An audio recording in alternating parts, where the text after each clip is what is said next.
பிரியமானவர்களே, கர்த்தர் இந்த புதிய நாளிலும் நமக்கு கொடுத்திருக்கிற ஒரு அருமையான வார்த்தை நீதிமொழிகள் 21வது அதிகாரம் 1வது வசனம். ராஜாவின் இருதயம் கர்த்தரின் கையில் நீர்க்கால்களைப் போல இருக்கிறது, அதை அவர் தமது சித்தத்தின்படி திருப்புகிறார். ஆம் பிரியமானவர்களே, இந்த வசனத்தின் அர்த்தம் என்னவென்றால், ஒரு விவசாயி எப்படி தண்ணீரை தனக்கு வேண்டிய திசையில் திருப்புகிறாரோ அது போலவே தேவன் எப்பேற்பட்ட கடினமான இருதயத்தையும் அதிகாரத்தில் உள்ளவர்களையும் உங்களின் நன்மைக்காக உங்கள் பக்கம் திருப்ப வல்லவராயிருக்கிறார். உங்கள் மேல் அதிகாரியோ அல்லது குடும்ப உறுப்பினர்களோ அல்லது உங்களை பகைப்பவர்களோ அவர்கள் யாராக இருந்தாலும் அவர்களுடைய இருதயத்தின் மீது கர்த்தருக்கு அதிகாரம் உண்டு.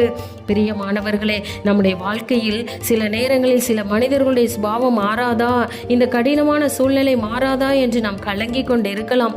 அப்படிப்பட்டவர்களுக்கு இந்த நாள் வசனம் ஒரு நம்பிக்கையை தருகிறது. யாரும் மாற்ற முடியாத சூழ்நிலையை கர்த்தர் மாற்றுவார். என் காரியம் என்னவாகும் என்று பயந்து கொண்டு இருக்கிறீர்களா?